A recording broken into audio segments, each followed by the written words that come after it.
To jama'a almasihu, ina gaishe ku, ina kuma gaishe da kowa da salamar Yesu almasihu. Ina kwana, ina gajiya, an yi ni lafiya, ya yammaci. Ni ce kuma yar uwarku Hannatu.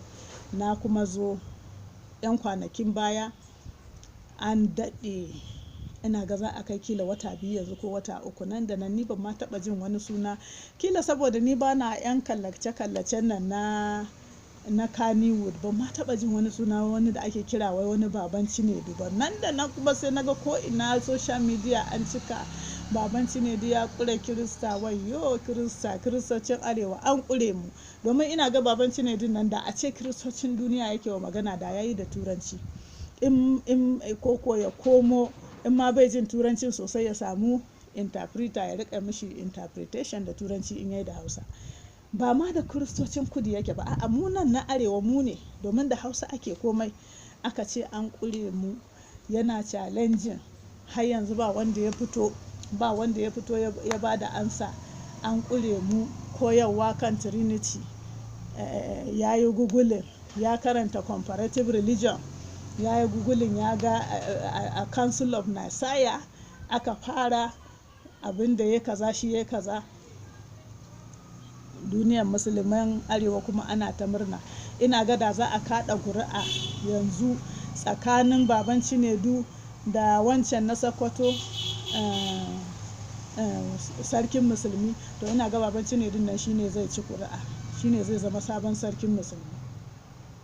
Domin ya zama star, nan da nan dare ɗaya Allah kan yi bature, ya zama ya yi fice, ya yi suna, shine ya kawo ƙarshen Kirista a arewacin Najeriya. Ya gama da mu, ba mu kuma da wata hujja. Ina, ai an gama da mu, wayyo Kirista arewa, Allah sarki, an gama da kai. Yanzu ma baban Cinedu duk ya kira mu ya ce da mu komo sallah, mu komo muna sallah, tunda ba mu da hujja.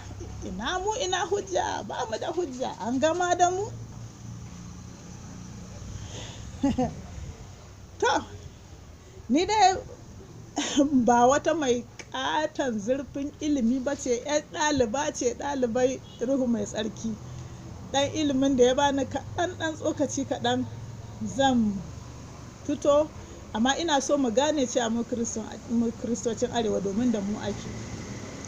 Mai magana Allah ta ce mana game da masu neman mu zo mu yi gardandami game da littafi ba kaza ba, Isa ba ɗan Allah ba ne, annabi ne, ba zai ceto ba, wace tsiya wancan ma, ƙarya muke, mu 'yan wuta ne, kafirai, arna da sauransu. Mai magana Allah ta ce mana zan rika kawo ɗan bidiyo, ɗan abin da zan yi tsokaci game da shi almasihun nan, mutuntakarsa, allansakarsa da shi kowane ne. Aikin da ya ba mu kenan, ba gardama da kowa ba. Duk wanda ya ga yana da abin da zai yi gardama, shi Yesun ma dai ai yana da ran shi. Wanda da gaske yake yana son ya san gaskiya game da Yesun, sai ya mishi magana direct, ba sai ya zo yana neman abokan gardama ba cikin kiristoci. Ina so in yi karatun littafin Karin Magana Sura 20 aya 3. Karin Magana Sura 20 aya 3 ya ce kowane wawa yakan fara yin jayayya, abin da ya fi daraja shine ka fita ka ware kanka. Wawaye ne ke neman jayayya bisa ga magana Allah. Mu kiristoci, mu ba wawaye ba ne.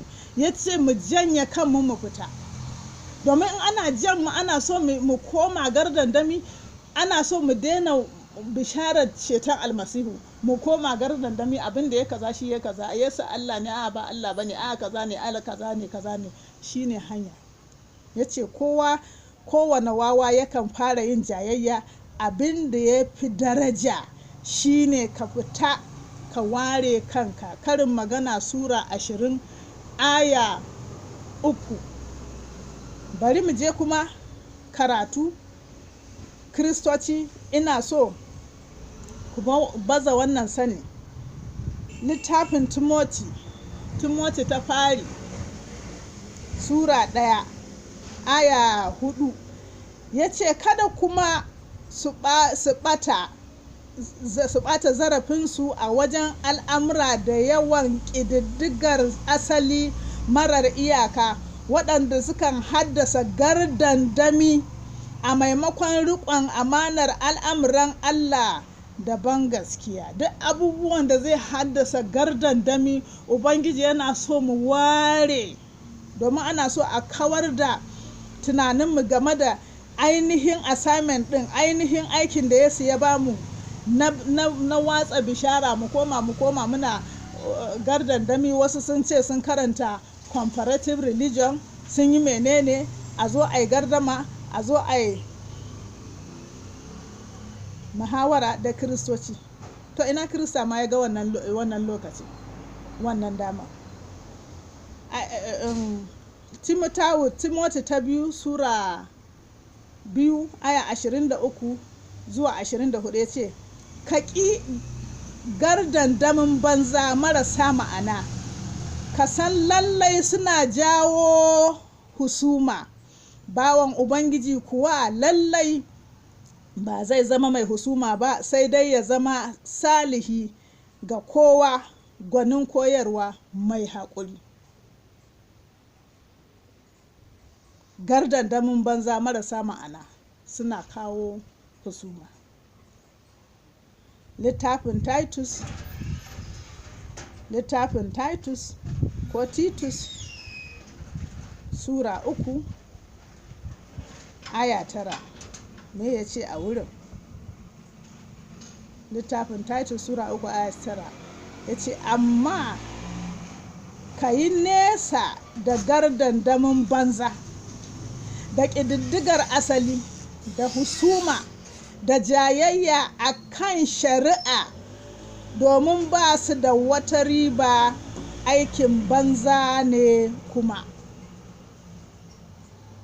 Bari in ƙara karanta, amma ka yi nesa da gardandamin banza, da ƙididdigar asali, da husuma, da jayayya a kan shari'a, wato kan ban gaskiyarmu kenan, domin ba su da wata riba, aikin banza ne kuma. Shi ne ansa ta ga baban Cinedu da duk makarrabanka da wa'anda suka ga sun gama da mu kiristoci, an gama da mu, an wanye da mu, ba mu da wata hujja, ba mu da wani abu, kuma ba abin da ya rage sai dai mu zo mu haɗa hannu da ku, mu fara wankin hannuwa da ƙafafu, muna fuskantar baƙin ɗakin nan na ƙasar Larabawa, muna dungura goshi sau 5 a yini. Kiristocin arewa haka ake so mu koma. So bidiyo na farko kenan, zan ci gaba da zuwa da wani bidiyo game da wannan baban Cinedu. ba na gardama da shi, ba na muƙabala da shi, saboda ya baza abubuwa. Zan yi amfani da wannan sunan ne, ina cewa baban Cinedu part 1 part 2 part 3, baban Cinedu 1 2 3, ina koyarwa game da shi waye almasihu, allantakar almasihu, mutuntakar almasihu. Almasihu Ubangiji ne, shi ne Allah mai rai. Allah ya zaɓi ya bayyana kansa ta fanni 3: Allah ɗa, Allah uba, Allah ruhu mai tsarki. Kai waye kai ɗan adam da za ka yi jayayya a kai? Kai karan kanka kai ma 3 ne cikin 1. Kai ɗan adam, kai baban Cinedu, kai ruhu ne, kana da rai, kana zama cikin wannan gangar jiki. In ka mutu ruhunka ne da ranka ya tafi, gangar jikin za a sa a kabari. Me matsala a kai? Sai na dawo da wani bidiyo, za mu ci gaba da kallon batun almasihu, allantakarsa, mutuntakarsa, da kuma dalilin da ya sa shi ne mai ceto. A huta lafiya, a kalla, a sharing. Sai na dawo gefen. Bye.